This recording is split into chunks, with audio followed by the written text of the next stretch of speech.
I'm Sari Mitnick, and this is Seamwork Radio, where we tell stories about the surprising ways that sewing impacts our lives.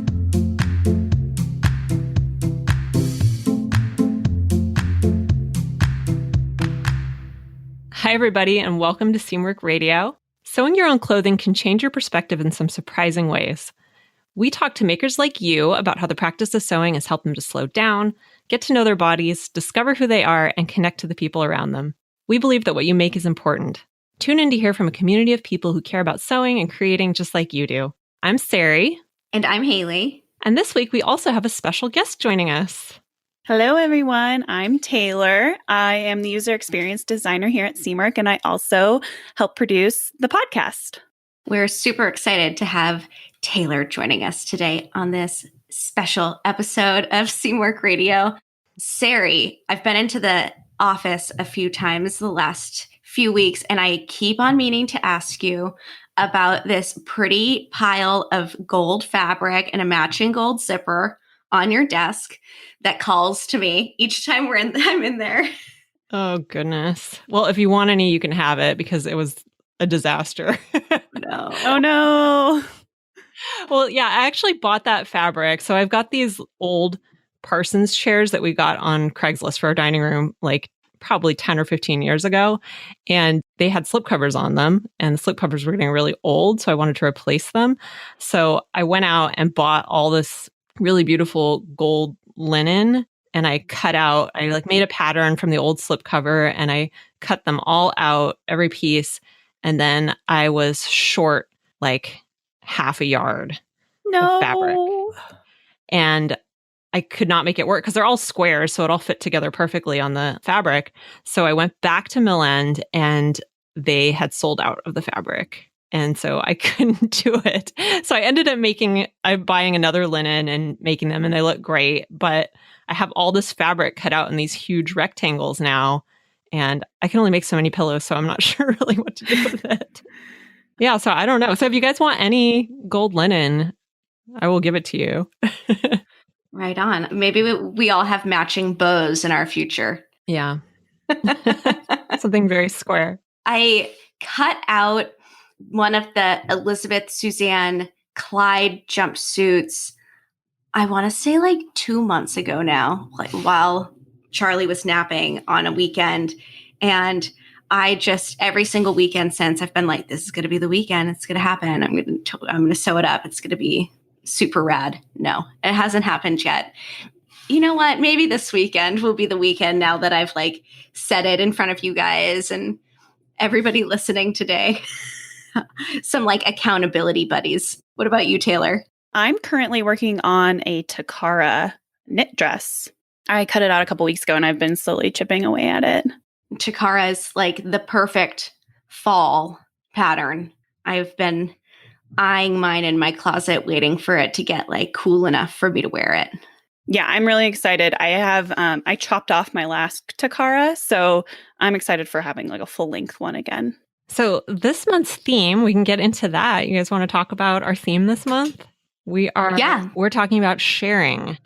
So sharing's our theme in the magazine this month. And, you know, whether you sew for yourself mostly or you sew for your friends and family, I feel like sharing is really an important part of all of our sewing practices because, you know, as people who make clothing, you know, even if you're making it for yourself, you're sharing it with the world because you're putting it on your body.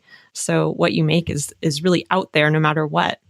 And it just kind of becomes a part of your world and your expression to other people. So you get to kind of wear your creativity right there in front of everybody. So that's pretty cool and that's pretty special. So we're exploring that in the latest issue of Seamwork and how our creativity helps us to share, whether it's our successes or our misses or our expertise or just our favorite or most impressive me-made clothing. So in the spirit of the upcoming holiday season and the holiday gift patterns that we just released, which we'll talk more about later, we wanted to talk about times that we literally shared our craft with other people. So this leads us right into our question of the month. So each month we turn to you, our amazing community of creative people, and we ask a question. This month, we wanted to know about a time that you sewed or made something for someone else. We want to know, did it go as planned? Did they love it? How did they react? Sari, can you tell me a story about a time you shared your sewing or other projects? So the thing that came to mind for me, so it was about 2006, I want to say. So almost 15 years ago. Wow. And I was a totally broke grad student at the time. So I thought that I'd sew all of my holiday gifts that year for my friends and my family, just because I didn't have very much money. And we had a long school holiday break, and I sat down to sew, and my machine just completely jammed up and broke. So I took it in, and they said that it needed some kind of a part or something, and it wouldn't be ready until the new year. So that was super disappointing because I had all this time and I had nothing to make. I had no machine. So I had this copy of, I don't know if you guys have this book. It's The Good Housekeeping Illustrated Guide to Needlework. And it has like a photo guide to all these different crafts, all these different needlework crafts, like quilting and knitting and all these different things. So I decided that I was going to teach myself to knit. And this was kind of the days, it wasn't, I don't know if it was before YouTube, but it was before YouTube is what it is now, you know? So that's what I did. I taught myself to knit. And I don't think I realized at the time how much slower knitting is than sewing. You can't just like make things that quickly. So I really only ended up making one gift. I made a scarf for my mom that year, but it was the start of my knitting hobby, which is something that I've been doing ever since. And the next year I knitted something for everybody in the family. But I guess this just made me think. I think a lot of people adopt knitting or sewing because they're actually motivated to make something for someone else. And that's kind of sometimes a big entry point for people because they're both these really practical art forms where you can create something that's, you know, it's personal and it's meaningful for someone else, but it's also really usable and it's really practical. It's something that they can have in their day-to-day life. And so that making for other people kind of becomes this seed. But then once you start doing it, you fall in love with all these other aspects of it, like all the creative possibilities or the process or just being able to do something with your hands. So I think gifts for others are sometimes this entry point, but it ends up really being, I mean, not to sound too corny, but it kind of ends up being a gift to yourself, you know? Oh, I love corny. That's a great story. I wish I could like stick to knitting. Every time I pick it up, I immediately put it back down. Taylor, tell us about a time that you shared your sewing. Yeah, well, the year I actually started sewing garments, which that's my dog. Sorry if you hear that. That's Daisy. She really wants to go outside right now. But the year I started to sew garments, which was actually the year I started working at Colette, I was super invested in making something for my mom for Christmas. I had gone like 27 years of receiving prom dresses, dance costumes, special requests that I've asked for, and then a lot of holiday and special occasion things that I don't think I actually asked for or remember asking for. But my mom really hated shopping for herself. So she often made simple skirts out of like really beautiful, colorful fabric, and then would pair knit shirts and colorful scarves and jewelry just to spice it up. But she really hardly ever wore sweaters or cardigans. She was often cold though, so I knew making a Seamwork Alo would be a really good option for her. And then when Christmas came along that year, I was really excited to like have her open it and I don't know, just receive something from another maker. And she was really shocked that I'd made something specifically for her. It was really fun to see her like open this present that because she had spent most of her life making things for other people and sometimes herself too, but to receive something especially for her. She wore it a lot that year that I was home for the holiday season. And I know that she took it to work and made sure to have it when she was chilly, but it was unfortunately, she passed away about 5 months after that. And throughout that process, I made sure to collect that cardigan so that I can make something for myself to like have that cycle of sharing go on. I haven't yet done it, but I want to one day. Taylor, I remember when you sewed that cardigan and that fabric. It was like a cool sweater knit. That's a special story. Thank you for sharing it with us. Yeah. What about you, Haley? God. Gosh. That's just such like a touching story to follow. Sorry. No, don't apologize. So I was thinking about the times I've shared my sewing with people, and over the course of the time I've been sewing, which is quite a while now, I've sewn for other people quite a bit. And I feel like it's always been received with like varying degrees of enthusiasm, often leaning more towards like indifference. And anyone who's ever sewn something for someone knows that like that does not feel good. So I don't sew for people very often. But there's one person in my life who is the most enthusiastic recipient of like any handmade thing. And that's my husband, Eric. I've given him like shirts, sweaters, quilts, less involved things like pajama pants and bags as well. And regardless of what it is, without fail, he like hypes the project up so hard.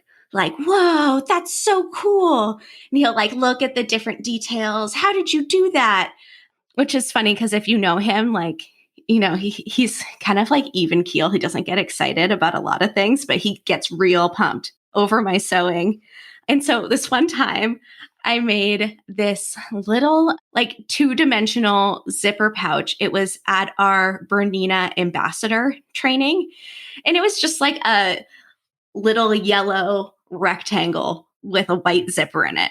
And, you know, months after that had happened, I was like making a donation pile and I put that in it. And Eric was like, "What? You sewed that? That's cool. I'm going to keep it." And I'm like, "Okay, whatever. Fine. You can have it." And I guess this is like a few years ago now. The other day I was in the bathroom cleaning out the drawers and I found that like to me, what's just like some crummy little like project I made that was just to like test out features on the sewing machine. He has it still and he has like his like razors tucked away in it. And I was just like, "Oh, this is why I'll still sew things for you." Because even this project that I have like absolutely no enthusiasm about, other than that I learned some cool features on the serger when I made it, he's here for it. And it just really made me smile and made my craft feel appreciated. That's so sweet.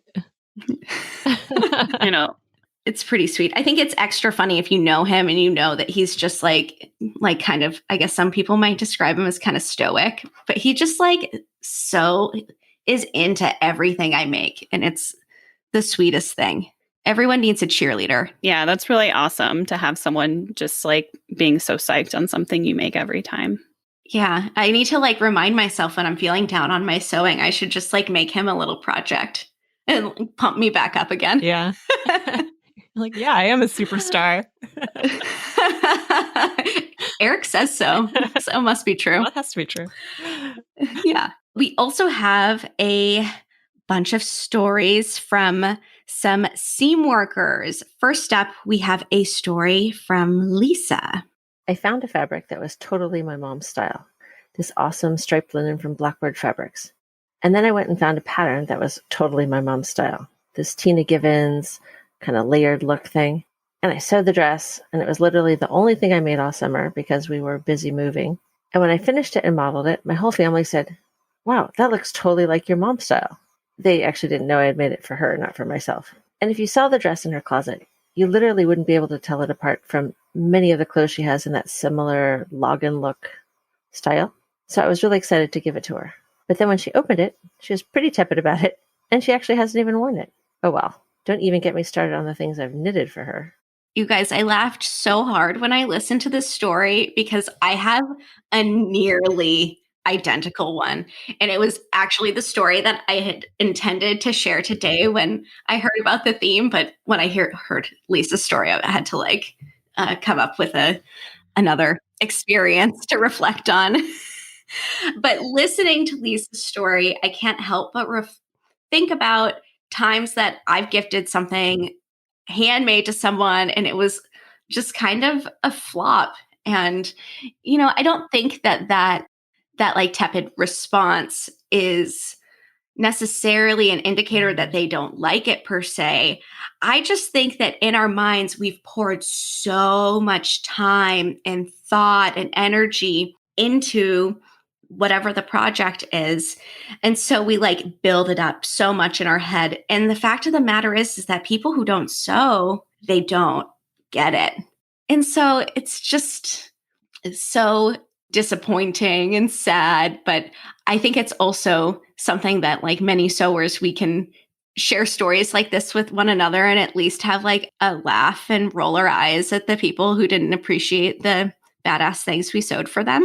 Yeah, I think it's even worse with knitting because knitting takes so long to make anything. And then people who don't knit, some of them realize that, but some of them don't. And so you might make somebody, I don't know, a pair of socks or something, and it took you a month, but they're like, oh, a pair of socks, thanks. You know? I have never received something hand knit, but if I did, I'm pretty sure I would cry because that's kind of a major gift. For sure. All right. Next up, we have a story from Lori. My mom hated to sew, but she supported me with tons of encouragement and made sure I had good tools and supplies. When I was about 13, I decided to make her a dress.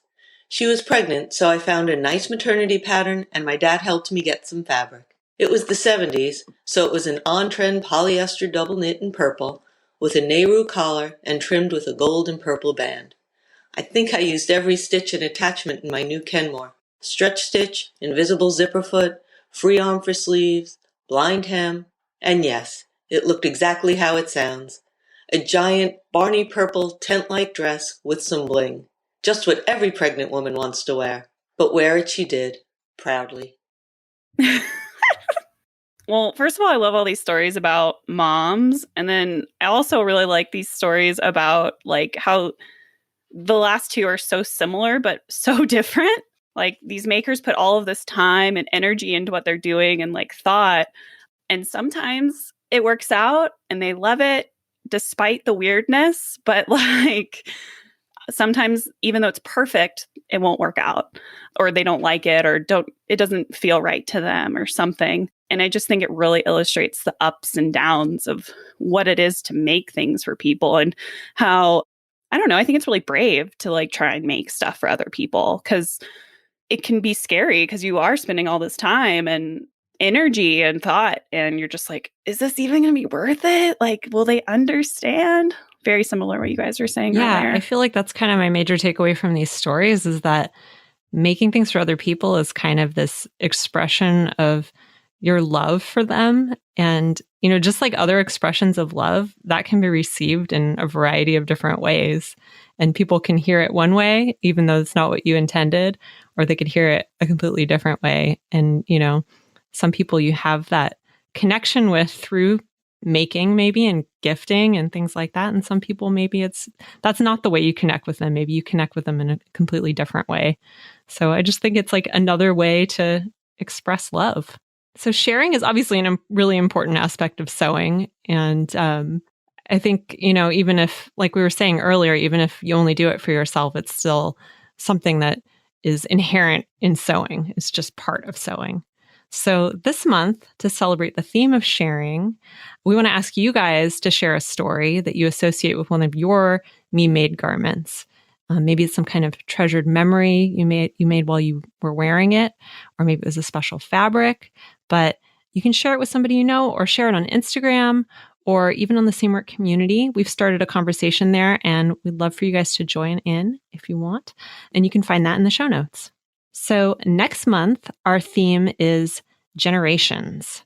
So do you have a multi-generational sewing story? Tell us about someone older or younger than you who sews and what they taught you about sewing.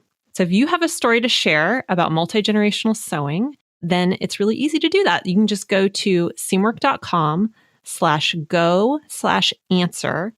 And there you can just press a button and record an answer to send to us. And we'll put the link to that in the show notes as well. Just make sure to keep your answers to just a couple minutes long so we can play them on the show. So thank you guys so much for tuning into Seamwork Radio. Be sure to check out this month's issue of Seamwork when you can read all about the ways that we share our sewing. And you can also check out this month's 2 new patterns, the Fin t-shirt and the Wit pants. And this month, I mentioned this a little bit earlier, but we also released our holiday collection, which is a collection of 10 accessory patterns that are perfect for gifting for your loved ones or for yourself. So you can find links to the issue and those patterns in the show notes. And don't forget to tell us your stories. So if you have a story to tell about multi-generational sewing, then we want to hear it. Just go to seamwork.com/go/answer, and right there you can record your story. So we want to say thank you to our amazing community of sewers. Thank you for contributing your stories, your creativity, and your support. You guys are really what makes Seamwork so great. So make sure you hop on over to the Seamwork community where we can continue the conversation about sewing all month long. Bye! Seamwork Radio is brought to you by the Seamwork community, and you can find us at seamwork.com. If you have a story to share, send us an email at podcast@seamwork.com. We'd especially love to hear stories from those whose experiences often get left out of the conversation, whether because of race, gender identity, sexual orientation, disability, age, or any other reason. Again, that's podcast@seamwork.com. You can find us on Instagram at Seamwork and Seamwork Video on YouTube. We'd love to invite you to join us at seamwork.com. We have an amazing community there, as well as new sewing patterns and classes each month for members.